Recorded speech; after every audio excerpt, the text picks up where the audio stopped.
33.134.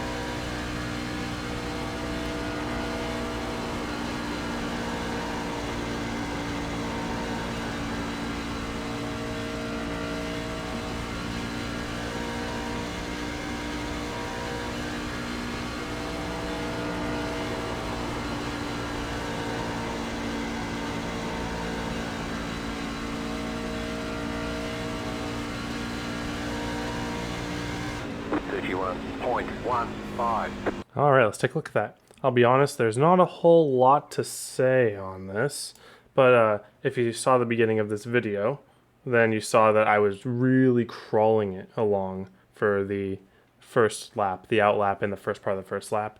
You want to just be kind of riding as slow as possible, and then once you get to like the middle of turns 1 and 2, then you step on the gas so that you don't you still have as much speed as possible for the beginning of the second lap. So out lap here, doing nothing crazy. I found absolutely no difference running by the wall and running in the middle, and so I like running in the middle. That's more comfortable. So I just full throttle in the middle. It's gonna be a full throttle lap, you know. Trucks at 1.5 miles happens.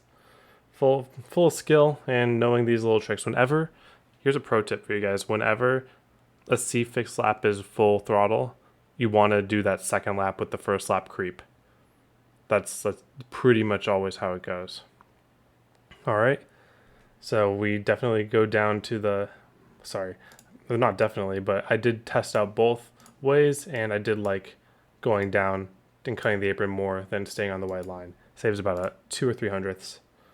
And you don't really get it back like you do sometimes by running the white line. It seems like you don't lose that much momentum by coming down here. It's negligible at the very least.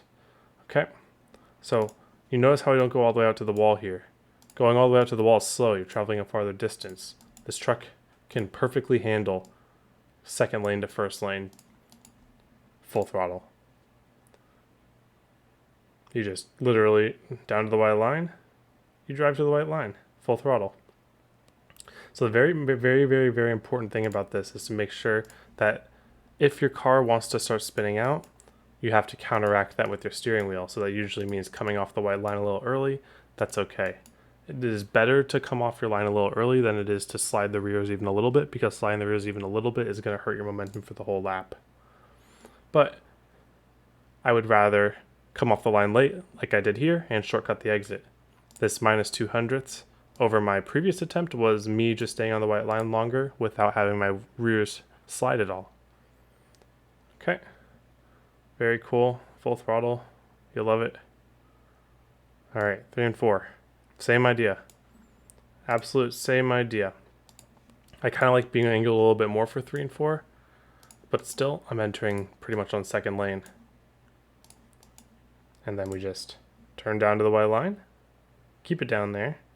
Keep it down there as long as possible without sliding the rears, and then drive it straight up off the exit. Really nothing more complicated than that. If you can keep it, I kept it pretty far down, like you see how I didn't even go to the wall. As long as your rears aren't sliding, keep your car as pinned as possible.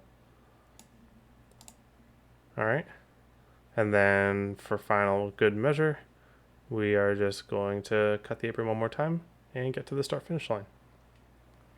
Alright, that was fun. Now let's go take a look at the long run.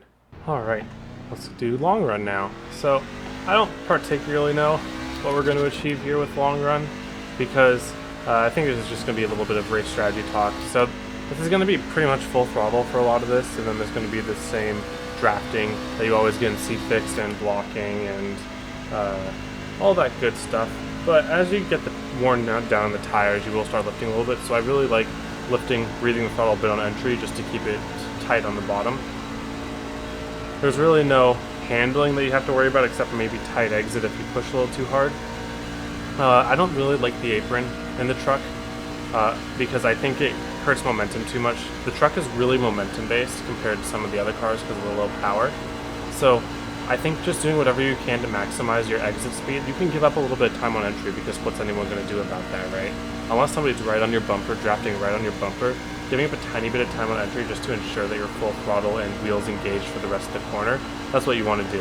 By wheels engaged, I mean you don't want your rears to kick out, because if your rears kick out in this car, you lose momentum, and losing momentum is hard to gain back in this car. 51.389. So it's really just all about giving up a little bit on entry, like just the tiniest bit, just to make sure that you can be on that bottom and you can slide all the way, or you can get that angle all the way up to the wall without having to slide your rears loose.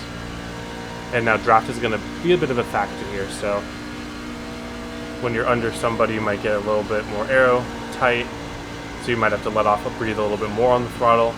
If somebody's close to your bumper, it may kick you a little loose, packing air on the bumper. So there's a lot of the aero stuff I have to worry about, but in general, you can like full throttle pretty much this track for a very long time. And with the nature of C-Fix, it's really hard for me to even see many situations where your races will get to the point where you're really breathing out of the throttle. But when you do get to that point to breathe out of the throttle, it's best to do that before the corner and not all the way into the corner. So it's better to breathe out a little early than get back on the gas proactively than it is to overshoot the corner and say, oh crap, I gotta get out of the gas now.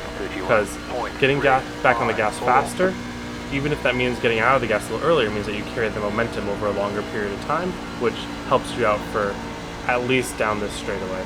And then the final thing I want to talk about is using the person's draft in front of you as an advantage to save tires. If you have some space behind you and you have a guy in front of you, it can be very beneficial to save tires by letting out a little bit more than you think you need to in the corner, and so that you can just draft back to them on the straightaway.